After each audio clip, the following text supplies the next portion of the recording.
नमस्कार मित्रों। आज हम लोग डिस्कस करेंगे एनसीएफ 2005 के बारे में कि राष्ट्रीय पाठ्यचर्या रूपरेखा 2005 क्या है, इसके उद्देश्य क्या हैं, ये किन सिद्धांतों पर काम करता है, इसकी प्रमुख विशेषताएं क्या हैं, और वीडियो के लास्ट में हम लोग डिस्कस करेंगे प्रश्नोत्तर, एनसीएफ 2005 से रिलेटेड प्रश्नोत्तर। तो वीडियो को लास्ट तक ज़रूर देखें। चलिए शुरू करते हैं आज का वीडियो। एनसीएफ 2005 राष्ट्रीय पाठ्यचर्या रूपरेखा 2005 है क्या? तो ये राष्ट्रीय पाठ्यचर्या रूपरेखा शिक्षा के क्षेत्र में एक प्रमुख दस्तावेज है। इसमें बच्चों को क्या और कैसे पढ़ाया जाए इस विषय पर ध्यान केंद्रित किया गया है। इसकी उत्पत्ति कैसे हुई या इसका विचार कैसे आया?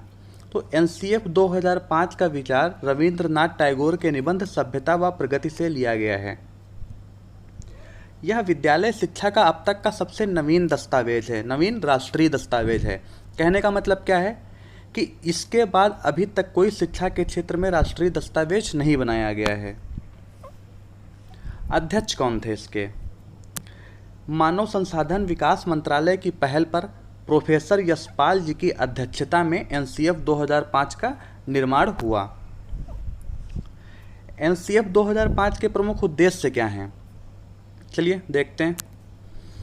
बच्चों का सर्वांगीण विकास करना। सर्वांगीण विकास कहने का क्या मतलब है? बच्चों का चहुमुखी विकास करना, उन्हें केवल किताबी ज्ञान तक सीमित ना रखा जाए। स्कूली शिक्षा को बाहरी शिक्षा से जोड़ना। अगर हम किसी चीज़ को रियल लाइफ से रिलेट करके पढ़ते हैं या समझते हैं तो वो चीज़ें हमको ज़्यादा समझ में आती हैं। तो स्कूली शिक्षा को बाहरी शिक्षा से जोड़कर पढ़ाया जाए। बालकों के सतत एवं व्यापक मूल्यांकन पर बल दिया जाए। नवीन सोच, तर्क एवं चिंतन का विकास करना। कहने का क्या मतलब है? बच्चों को पाठ्य सहगामी क्रियाओं के माध्यम से उनमें नई सोच, तर्क और चिंतन की क्षमता का विकास किया जाए। शिक्षण अधिगम प्रक्रिया को बाल केंद्रित बनाना, जिससे कि प्रभावशाली व्यक्तित्व का निर्माण हो सके। एनसीएफ 2005 के प्रमुख सिद्धांत क्या हैं? ये किन सिद्धांतों पर काम करता है? चलिए देखते हैं। राष्ट्रीय पाठ्यचर्या रूपरेखा 2005 प्रमुख 5 सिद्धांतों पर बल देती है। पहला क्या है इसमें? ज्ञान को बाहरी जीवन से जोड़ा जाए। अभी मैंने बताया कि अगर हम कोई चीज़ रियल लाइफ से रिलेट करके पढ़ते हैं तो वो चीज़ हमें ज़्यादा समझ में आती है। तो अगर बच्चों को इसी माध्यम से पढ़ाया जाए तो वो ज़्यादा समझ पाएंगे। रटने की प्रणाली खत्म की जाए। कक्षा कक्ष को गतिविधियों से जोड़ा जाए और उसे लचीला बनाया जाए। गतिविधियों से जोड़ने का क्या मतलब है कि कक्षा कक्ष में पाठ्य सहगामी क्रियाएं कराई जाएं, जिससे बच्चे अधिक सीख सकें। उन्हें सिर्फ किताबों के माध्यम से ही पढ़ाया और सिखाया ना जाए। शिक्षा पाठ्य पुस्तक पर केंद्रित ना हो। वही बात आ गई, अभी मैंने समझाया कि शिक्षा पाठ्य पुस्तक पर केंद्रित ना हो के उसमें विभिन्न गतिविधियाँ शामिल की जाएँ। बच्चों में राष्ट्रीय भावना का विकास किया जाए। बच्चों को महापुरुषों की जीवनी के बारे में बताकर, उनके बारे में बता करके राष्ट्रीयता की भावना का विकास किया जाए। राष्ट्रगान के बारे में बताया जाए, राष्ट्रगीत के बारे में सिखाया जाए, उनका सम्मान करना सिखाया जाए। एनसीएफ 2005 प्रमुख विशेषताएं क्या हैं? चलिए देखते हैं। मूल्यों को उपदेश देकर नहीं, वातावरण देकर स्थापित किया जाए। क्या कहना चाह रहा है? इसका कहने का क्या मतलब है कि बच्चे अनुसरण के द्वारा सीखते हैं, बच्चे हमें फॉलो करते हैं। तो उन्हें सिर्फ उपदेश देकर या शब्दों के माध्यम से ना सिखाया जाए, उन्हें वातावरण दिया जाए, यानी उनके समक्ष वही आदर्श व्यक्तित्व प्रस्तुत किया जाए जिसकी हम उनसे लालसा करते हैं। यानी जो बच्चे वही सीखेंगे जो हम उनके सामने प्रस्तुत करेंगे। अभिभावकों को संदेश दिया जाए कि छोटी उम्र में बच्चों से निपुणता की आकांक्षा रखना गलत है। बच्चे सीखते हैं और सीखने की कोशिश भी करते हैं, प्रयास भी करते हैं, लेकिन उन्हें निपुणता बचपन में प्राप्त नहीं हो सकती है। तो अभिभावकों को ये संदेश दिया जाए कि छोटी उम्र में बच्चों से परफेक्शन की आकांक्षा ना रखें। पुस्तकालय में बच्चों को स्वयं पुस्तक चुनने का अवसर दिया जाए। क्या कहना चाह रहा है कि बच्चे अगर पुस्तकालय में पुस्तक खुद चुनेंगे तो वो वही पुस्तक चुनेंगे जिनमें उनको रुचि होगी, और जिनमें वो रुचि लेकर पढ़ेंगे वो ज़्यादा सीखेंगे।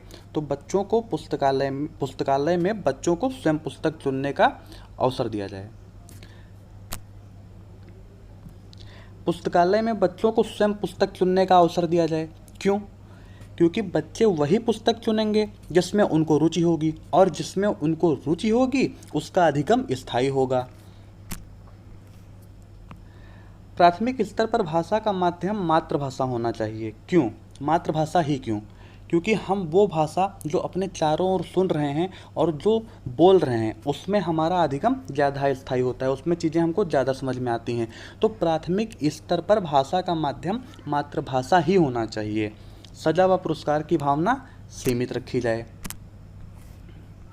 NCF 2005 महत्वपूर्ण बिंदु कुछ देखते हैं। इसके महत्वपूर्ण बिंदु क्या हैं, इंपॉर्टेंट पॉइंट्स क्या हैं इसके। बाल केंद्रित शिक्षा पर बल दिया गया है। जी हाँ, NCF 2005 में बाल केंद्रित शिक्षा पर बल दिया गया है। बालक को ही सर्वे सर्वा माना गया है। शिक्षक को सुगमकर्ता का स्थान दिया गया है। शिक्षक को सुगमकर्ता माना गया है, यानी वो बच्चों को केवल ज्ञान देने का माध्यम है। NCF 2005 का निर्माण NCERT द्वारा किया गया है, national council of educational research and training. अध्यक्ष कौन है इसके? अभी मैंने ऊपर बताया प्रोफेसर यशपाल जी हैं, लेकिन अगर निदेशक के बारे में पूछ ले तो प्रोफेसर कृष्ण कुमार जी हैं। अक्सर बच्चे यहाँ पर कंफ्यूज हो जाते हैं अध्यक्ष और निदेशक में, तो यहाँ पर हमको ये चीज़ ध्यान रखनी है। चलिए अब लास्ट में इसके कुछ महत्वपूर्ण प्रश्न देख लेते हैं। NCF 2005 का प्रमुख सूत्र क्या है? इसका प्रमुख सूत्र है बिना भार के अधिगम। NCF 2005 का विचार रविंद्रनाथ टैगोर जी के किस निबंध से लिया गया है? अभी मैंने ऊपर पढ़ाया है आपको, सभ्यता एवं प्रगति। करिकुलम किस भाषा का शब्द है? पाठ्यक्रम किस भाषा का शब्द है? तो ये हमारा लैटिन भाषा का शब्द है। इसका मतलब होता है दौड़ का मैदान। इसका मतलब है दौड़ का मैदान। NCF 2005 की कार्यशाला कहाँ आयोजित की गई? तो NCF 2005 की कार्यशाला हमारी NCERT मुख्यालय नई दिल्ली में आयोजित की गई। यशपाल शर्मा समिति में कुल कितने सदस्य थे? तो यशपाल शर्मा समिति में कुल 38 सदस्य थे। NCF 2005 में किस शिक्षण सूत्र पर बल दिया गया है? तो ज्ञात से अज्ञात की ओर और मूर्त से अमूर्त की ओर। लेकिन अगर ये पूछे कि NCF 2005 में किस शिक्षण सूत्र पर अधिक बल दिया गया है या कौन सा शिक्षण सूत्र प्रमुख है, तो वो हमारा हो जाएगा बिना भार के अधिगम। NCF 2005 किस पर बल देता है? NCF 2005 करके सीखने पर बल देता है। क्यों? क्योंकि हम जो चीज़ करके सीखते हैं, अन्वेषण के माध्यम से सीखते हैं, वो हमको ज़्यादा समझ में आती हैं। NCF 2005 में किस परीक्षा के संबंध में सुधार के निर्देश दिए गए थे? तो वो कक्षा 10 की परीक्षा को ऐच्छिक करने के संबंध में निर्देश दिए गए थे, सुधार के निर्देश दिए गए थे। पाठ्यक्रम की आवश्यकता क्यों है? पाठ्यक्रम की आवश्यकता शिक्षा के उद्देश्यों की प्राप्ति हेतु है। हम अपने शिक्षा के उद्देश्यों को अपने पाठ्यक्रम के माध्यम से ही प्राप्त करते हैं। आखिरी क्वेश्चन आज का हमारा है, पाठ्यक्रम समस्त मानव जाति के गुणों का सार है। किसने कहा? पाठ्यक्रम समस्त मानव जाति के गुणों का सार है, ये फ्रोबेल ने कहा है। तो आज का हमारा वीडियो यहीं पर ख़त्म होता है। अगर वीडियो आपको पसंद आया हो तो चैनल को सब्सक्राइब करिए, वीडियो को लाइक करिए, कमेंट करना ना भूलें। धन्यवाद।